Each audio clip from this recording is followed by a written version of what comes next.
The Kirby Air Riders Direct revealed a ton of things about Sakurai's upcoming masterpiece, but possibly the most exciting, at least to me, was the reveal of how the game got its title. I mean, as much as we were able to assume we'd get multiple racers from that crucial S, until we saw the game for ourselves, it was still inconclusive. The riders could have been 12 different shades of Kirby for all we knew, with the new heavily trademarked Sakurai as an unlockable. But instead, thankfully, the game has gone in the direction that most of us had hoped it would, a full series-spanning love letter. Well, to an extent. Don't get it twisted, we've still got a lot of Sakurai's OGs in there, with new riders like Waddle Doo and Jumpman leading the charge for regular enemy representation. But this is balanced out with us receiving characters from beyond Sakurai's directorial scope. Gooey, Magolor, Suzy, and though Bandana D is technically a Sakurai original, he finally gets to be acknowledged as part of the main Kirby crew, a role he filled long after his creator's departure from the series. All of this in addition to other major reveals in the Direct, like City Trials return and revampment, and new kinds of air ride machines, and yeah, this game's looking pretty great. But the best part of it all? We've still got so much to see. Sakurai makes a point to say that there's a lot the Direct didn't cover in its 47 minutes, and when looking at the brief peek we saw of the character select, this is gonna be good. The roster can easily be doubled and still fit within the allotted space, which, accounting for the random slot, gives us 11 possible new riders to be revealed. So, based on what we've seen so far, alongside the brief insight Sakurai provided into the selection process, I'm taking it upon myself to figure out who those characters are going to be. And to make things interesting, we're going in order from most likely to least likely. At least that's how I see it. I don't know. Feel free to disagree. There are some characters at the end of this video that I'd love to see make it in. With all that said, let's get started. Kicking off the list, there really isn't a safer bet you can make than Markx. Not only is he the main antagonist of one of Kirby's most iconic adventures, but he's also, of course, a Sakurai baby. Markx is one of the only pre-existing characters to earn the luxury of bosshood in Smash Ultimate, standing alongside other major villains in the industry like Gallium Subspace. And it's not like he's only stayed relevant on the Sakurai side of things either. He got to come back as a dream friend in Star Allies, which, does he deserve that? At least Magolor gave us a theme park, and like, apples. Actually, maybe that wasn't so friendly. Regardless, Markx is inevitable. His omission would be glaring. On the subject of Dream Friends though, I feel like it's important to acknowledge the role they could play on this roster. As part of Kirby's 25th anniversary celebration, Star Allies acted as a sort of culmination title of the franchise to that point, largely thanks to the Dream Friends, who were added in waves after release. Each one represented a different mainline Kirby game, and by the time the updates finished up, they'd essentially covered everything.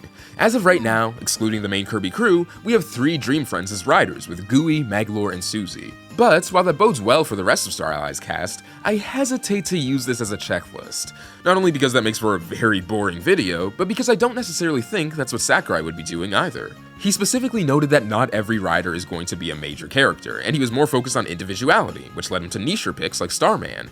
I still think that we'll see a decent amount of Dream Friends in the game, by virtue of them representing some of the franchise's most iconic characters, not to mention the fact that they provide individuality in spades, but I don't think those are all we'll see. Unpredictability and Sakurai go hand in hand. With that aside, let's get back to it.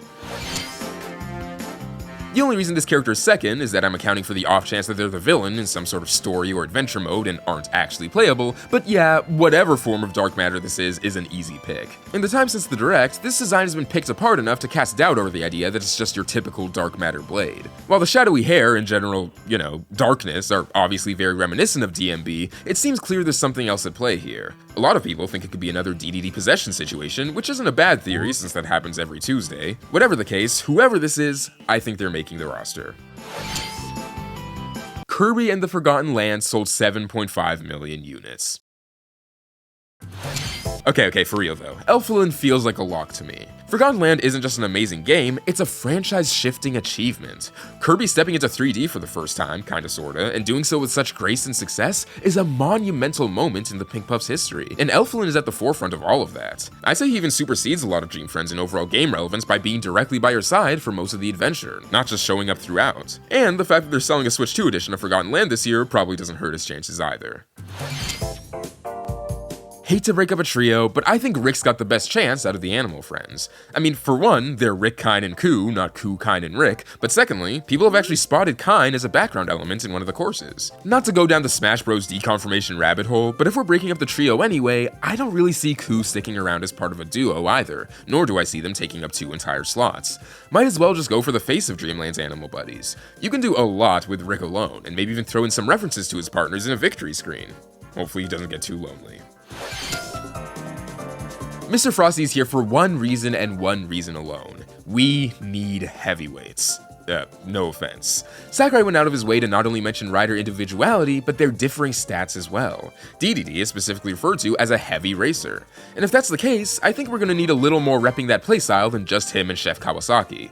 Originally I had Bonkers in this slot, but thinking back on Sakurai's individuality angle, having two hammer wielders feels a little unlikely. Mr. Frosty, on the other hand, feels like a perfect fit. He's still an average enemy, but as a mini-boss, his inclusion feels like it carries a lot more weight. He's a Sakurai original and consistently appears in mainline entries. Frosty's the sort of pick that feels out of left field, but makes way more sense once you think about it. I feel like Taranza often gets the short end of the stick. In life, mostly. But Triple Deluxe is one of the best performing Kirby entries, and I think he's gotten enough love over the years to justify his inclusion. I think he has a lot of potential as a trapper character. Star Allies went all in on showing his spider-like abilities, so maybe Air Riders could make use of those as well, webbing up other racers to slow them down, or even leaving remnants on the course for them to avoid in the next lap. He could even use his Magic Widower abilities as a special. That'd make him happy. If you're going to represent Kirby's history on this roster, which, to be fair, isn't a confirmed mission, you can't miss out on Kirby 64. I can see Adeline and Ribbon having a sort of Rosalina and Luma and Mario Kart Wii thing going on, with Ribbon staying by Adeline's side while she acts as the main racer. I feel like Sakurai could get really creative with Adeline's paint as a racer gimmick. I'm not sure if it'd be too audacious for a racing game if she could literally summon people, that might be a little much, but at the very least it gives her a great close-up and ranged attack option. With that said, if Sakurai does want to let her paint up some bosses in the middle of a race, I am absolutely down for the chaos. I wouldn't personally call the three Mage Sisters some of Kirby's most recognizable adversaries turned allies, but I think their recency and relevance gives them a leg up over the competition. Even though Star Allies received some mixed reviews at launch, it's clear that the game is internally beloved, and HAL's continued to reference it in the time since. This includes the Mage Sisters, and I think they're in a very unique position compared to some other trio characters on this list. Unlike Rick, Kine, and Ku, Franziska, Flamberg, and Zan have near identical builds, and could easily function as three separate skins of one character, representing them all without taking up multiple slots. That, or Sakurai could just go with Highness, which, I gotta say, might be preferable to me. Alright, that's it for our, conventional picks. Let's get a little weird with it. After seeing Waddle Doo, Starman, and Knuckle Joe on the roster, Biospark doesn't feel like much of a stretch to me. He's really only in this deep because he's technically just one of many basic enemies that could join the ranks. Even so, there's something about Biospark specifically that I think would work really well. For one, and I guess this is subjective, he's got one of the coolest designs out of any common Kirby enemy. He's also Sakurai original, like all the other regular foes on the roster so far. And Ninja is one of Kirby's most versatile copy abilities. There's no limit to the creativity and the schmovement that you could give this guy in a racing game. Imagine trying to cut through him near the finish line just for him to disappear in a cloud of smoke. Probably not so fun if you're the opponent, but that's a worthy sacrifice. Morpho Knight screams secret unlockable character to me. Sakurai's obviously no stranger to Echo Fighters, so the idea of an Echo Rider, or at least someone that uses the base of another rider's model, doesn't seem too crazy, especially as a bonus. Morpho's only been an active part of the franchise since Star Allies, but you can already feel just how much HAL loves the guy, and while they're not developing Air Riders, I highly doubt they haven't provided any input regarding which characters can make cool picks. On top of that, while Meta Knight has skins representing both Dark Meta Knight and Galactonite, Morpho is completely absent. While it could just be because these skins are lifted directly from Smash, I'm choosing to believe it could mean something. That's what we call cope.